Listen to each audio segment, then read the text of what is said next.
ರಾಶಿಯಲ್ಲಿ ಹೊನ್ನರಶ್ಮಿಯಲ್ಲಿ ಜನಿಸಿತೊಂದು ರೂಪ. ಬೆಳಕಿನ ಚೆಲುವೆ ಸುಳಿದಳು, ಬಳುಕುತ ಇಳೆಗೆ ಇಳಿದಳು. ಉಷಯ ರಂಗಿನಲ್ಲಿ ಕೃಷಯ ನೋಟದಲ್ಲಿ ಕವಿಯ ಬಳಿಗೆ ಬಂದು ಪ್ರೇಮದ ನಯನ ತೆರೆದಳು, ಕಾವ್ಯದ ಒಳಗೆ ಕುಳಿತಳು.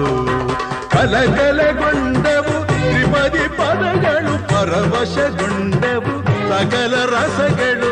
ഇരുಳು ಸರಿದು ಬೆಳಕು ಹರಿದು ಕನಸು ಮುಗಿದು ಮನಸ್ಸು ಚಿಗಿದು ಸರಿಗಮಪ ಪದನಿಸ ಸಂಚಾರದಲ್ಲಿ ಮೇಘ ಬಂತು ಮೇಘ, ಮೇಘ ಬಂತು ಮೇಘ, ಮೇಘ ಕಾವ್ಯದ ಮೇಘ, ಕನ್ಯಾ ಕವನ ಮೇಘ.